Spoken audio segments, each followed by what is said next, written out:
दोस्तों, आज हम एक शानदार वेब सीरीज जिसका नाम है ठुकरा के मेरा प्यार का एक्सप्लेनेशन लेकर आए हैं। ये कहानी इतनी दिलचस्प और रोमांचक है कि आपको ज़रूर पसंद आने वाली है। तो हमारे इस वीडियो को अभी एक लाइक करें और हमारे चैनल को सब्सक्राइब करना बिल्कुल ना भूलें। तो चलिए कहानी की शुरुआत करते हैं। सीरीज की शुरुआत होती है राहुल और सीता के साथ, जो एक नाव में नदी के बीच रोमांस कर रहे होते हैं। तभी वहां अचानक चौहान के गुंडे आ जाते हैं। यह देखते ही नाव चलाने वाला डर के मारे नदी में कूद जाता है। यहीं से हमें पता चलता है कि चौहान शहर का बड़ा दबंग और खतरनाक गुंडा है। चौहान के गुंडे राहुल और सीता को जबरदस्ती पकड़कर अपने साथ ले जाते हैं। अगली सुबह चौहान अपने छोटे भाई अंगद से किसी गंभीर मसले पर चर्चा कर रहा होता है। तभी उसकी बेटी शान्विका वहां आ जाती है। शान्विका छत पर जाकर अपने तीरंदाजी के शौक को पूरा करती है, क्योंकि उसे निशाना लगाना बेहद पसंद है। तभी चौहान के गुंडे राहुल और सीता को लेकर आते हैं। शान्विका उनसे कहती है कि उनके पापा घर पर नहीं है, लेकिन जब वह राहुल और सीता को देखती है तो समझ जाती है कि दोनों एक दूसरे से प्यार करते हैं और उन्हें जबरदस्ती पकड़ा गया है। शान्विका राहुल से पूछती है, क्या तुम सच में सीता से सच्चा प्यार करते हो? फिर वह राहुल को बंदूक थमाते हुए कहती है, अगर तुम्हारा प्यार सच्चा है तो खुद को गोली मार लो। राहुल बंदूक उठाकर खुद पर गोली चलाने की कोशिश करता है, लेकिन बंदूक में गोली नहीं होती है और वह बच जाता है। अब बारी आती है सीता की, लेकिन सीता कहती है, मैं तो बस राहुल के साथ टाइम पास कर रही थी, प्यार व्यार कुछ नहीं। यह सुनकर राहुल का दिल टूट जाता है। इसके बाद सान्विका अपने गुंडों को कहती है कि दोनों को उनके घर छोड़ दिया जाए और खुद कॉलेज के लिए निकल जाती है। असल में सान्विका को भी प्यार पर ज्यादा भरोसा नहीं है। कहानी में अगला सीन अरविंद का है, जो अपनी साइकिल से कॉलेज जा रहा होता है। रास्ते में उसके पापा मिलते हैं और उसे पढ़ाई पर ध्यान देने की सलाह देते हैं। फिर अरविंद अपने सफर पर निकल पड़ता है। इसके बाद चौहान और उसका भाई अंगद अपनी गाड़ी से कहीं जा रहे होते हैं। अचानक उनके सामने सीएम की गाड़ी आ जाती है और दोनों अपनी अपनी गाड़ियां ब्रिज पर रोक देते हैं। तभी एक पुलिस अधिकारी चौहान के पास आकर कहता है, पहले सीएम साहब की गाड़ी जाएगी, आप अपनी गाड़ी पीछे करें। इस पर चौहान जवाब देता है, अपने सीएम का नाम तो बताओ। पुलिस वाला बताता है कि सीएम का नाम दद्दू है। चौहान अंगद से कहता है, जरा दद्दू को कॉल करो। अंगद दद्दू को फोन करके कहता है, तुम्हें चौहान साहब बुला रहे हैं। यह सुनते ही दद्दू अपनी गाड़ी से उतरकर चौहान के पास आ जाता है। अंगद उसे याद दिलाता है, शायद तुम चौहान साहब के पैर छूना भूल गए हो। दद्दू तुरंत चौहान के पैर छूता है। चौहान मुस्कुराते हुए दद्दू से कहता है, याद है तुम्हारे पापा हमारे यहाँ पानी भरते थे? अब तुम इस राज्य के सीएम बन गए हो, लेकिन हवा में उड़ने की जरूरत नहीं है। आगे की कहानी में भी और ट्विस्ट और ड्रामा है, तो इससे जानने के लिए दोस्तों वीडियो को पूरा जरूर देखें। यहाँ हमें साफ हो जाता है कि चौहान इतना ताकतवर इंसान है कि उसके आगे राज्य का मुख्यमंत्री भी बेबस नजर आता है। चौहान के आदेश पर मजबूरी में दद्दू को अपनी गाड़ी पीछे करनी पड़ती है। हालांकि चौहान के वहां से जाते ही दद्दू अपने ऑफिसर से कहता है, एक दिन मैं इस अपमान का बदला जरूर लूंगा। दूसरी ओर कहानी अरविंद पर लौटती है। जब वह कॉलेज जाने के लिए तैयार होता है, तभी सान्विका अपने साथ चौहान के गुंडों को लेकर वहां पहुंच जाती है। गुंडे अरविंद की साइकिल को बोट से उठाकर फेंक देते हैं और सान्विका को बोट पर बैठने के लिए कहते हैं। यह देखकर सान्विका गुंडों को डांटते हुए कहती है, तुम्हें अरविंद की साइकिल नहीं फेंकनी चाहिए थी, वह हमारे कॉलेज का टॉपर है। मगर गुंडे जवाब देते हैं, आपसे बड़ा यहाँ कोई नहीं है। इसके बाद सान्विका बोट पर बैठकर वहां से चली जाती है। आगे की कहानी में कॉलेज में तुलसीदास जयंती का आयोजन होता है, जहां अरविंद को स्पीच देनी थी, लेकिन चौहान के गुंडों की वजह से वह देरी से पहुंचता है। बावजूद इसके वह समय रहते मंच पर पहुंचकर अपनी स्पीच देता है। उस रात हम अरविंद की मां लक्ष्मी को देखते हैं। वह चौहान के घर में काम खत्म करके लौट रही होती है और घर के लिए खाना भी साथ लाती है। घर पहुंचने पर वह देखती है कि गेंदालाल तेज गाना बजाकर नाच रहे हैं और उन्हें भी अपने साथ नाचने के लिए कहते हैं, मगर लक्ष्मी गाने को बंद करने का कहती है। अरविंद पढ़ रहा है, उसे डिस्टर्ब होगा। बाद में जब परिवार खाना खाने बैठता है तो अरविंद की बहन सिम्मी गुस्से में कहती है, मैं चौहान के घर का खाना नहीं खाऊंगी, क्योंकि उसके गुंडों ने मेरे भाई की साइकिल तोड़ दी है। अगले दिन अरविंद कॉलेज से लौटते समय देखता है कि चौहान के गुंडे उसकी साइकिल चोरी करके ले जा रहे हैं। वह उनका पीछा करता है, मगर तभी सान्विका उसे रोक लेती है और कहती है, उनके पीछे मत जाओ, मेरे साथ चलो। इसके बाद सान्विका अरविंद को एक नई साइकिल गिफ्ट करते हुए कहती है, आज से ये साइकिल तुम्हारी है। हालांकि अरविंद साइकिल लेने से इनकार कर देता है, लेकिन सान्विका जबरदस्ती उसे साइकिल थमा देती है। इधर रात को दुबे अपनी बेटी के जन्म का जश्न मना रहा होता है। लड़कों को नचाने के दौरान गेंदालाल साड़ी पहनकर डांस करता है।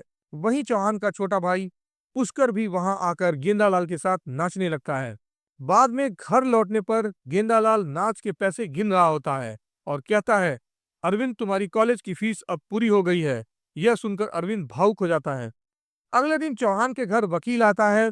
हमें पता चलता है कि चौहान ने अपने छोटे भाई को घर में बंद करके रखा है, क्योंकि उसका भाई थोड़ी उल्टी सोच का है। उधर अरविंद और उसके दोस्त कॉलेज जा रहे होते हैं। तभी अरविंद का दोस्त श्याम उसकी साइकिल लेकर मजाक में कहता है, ये साइकिल तो कल रात के नाच के पैसों से खरीदी गई होगी ना। यह सुनकर अरविंद गुस्से में आ जाता है और श्याम को धक्का देकर नीचे गिरा देता है। दोनों के बीच झगड़ा शुरू हो जाता है। श्याम के दोस्त कुछ गुंडों को बुला लेते हैं, लेकिन तभी सान्विका वहां पहुंच जाती है। वह उन गुंडों को फटकार लगाकर भगा देती है और फिर खुद भी वहां से चली जाती है। इस पर अरविंद का दोस्त साहिल कहता है, तुम्हें इसे थैंक यू बोलना चाहिए था। अरविंद इस बात को सीरियसली लेता है और कॉलेज जाकर एक थैंक यू लेटर लिखता है। वह साहिल से कहता है कि यह लेटर सान्विका को दे आओ। साहिल लेटर लेकर सान्विका के पास जाता है, लेकिन सान्विका लेटर को फाड़ देती है और कहती है, अरविंद को मेरे पास बुलाओ।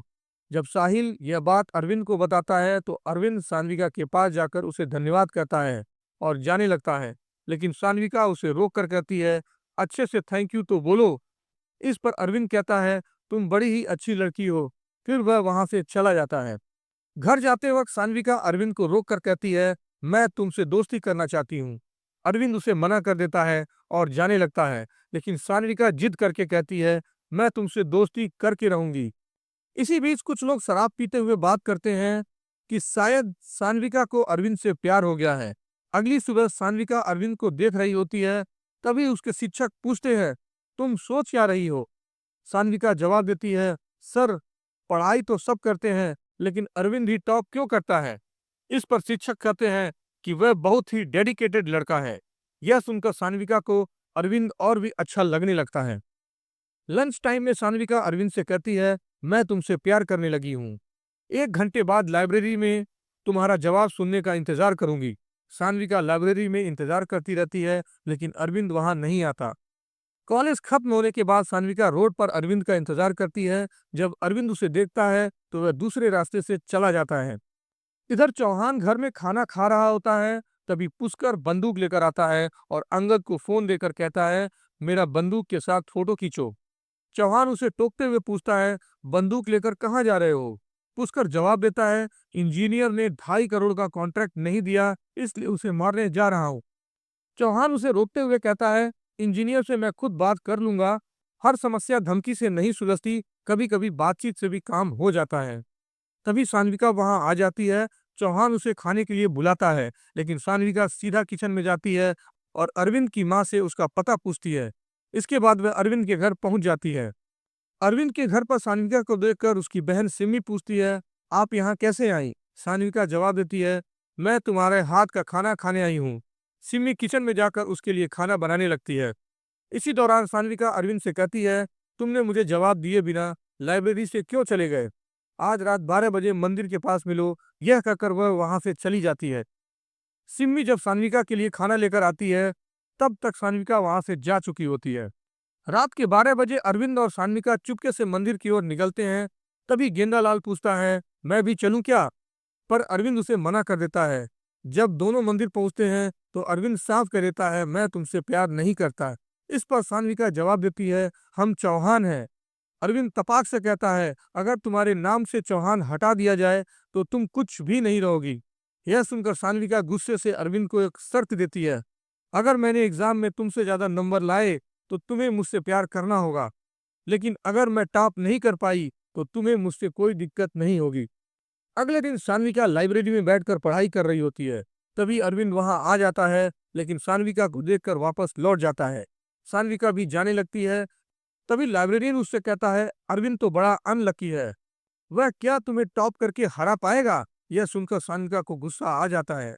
वह लाइब्रेरियन को चेतावनी देती है, अगर आपने अरविंद के बारे में कुछ भी गलत कहा तो मैं आपको नहीं छोड़ूंगी। इतना कहकर वह वहां से चली जाती है।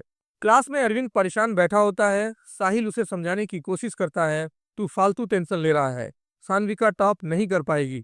लेकिन अरविंद कहता है, मुझे उसके टॉप करने की नहीं, उसकी डेडिकेशन की चिंता हो रही है। पता नहीं वह खुद को कितना झोंक देगी। उधर सान्विका अपने घर पहुंचती है और अपने पिता चौहान से कहती है, मुझे इस बार टॉप करना है। तभी पुष्कर आकर उसे सेमेस्टर की स्पेलिंग पूछता है। जब सान्विका जवाब नहीं दे पाती तो वहां खड़ा पुलिस वाला भूषण उस पर हंसने लगता है। इस पर सान्विका गुस्से में कहती है, इस बार मैं टॉप करके दिखाऊंगी। रात को पढ़ाई करते समय अरविंद को बार बार सान्विका की बातें याद आती हैं।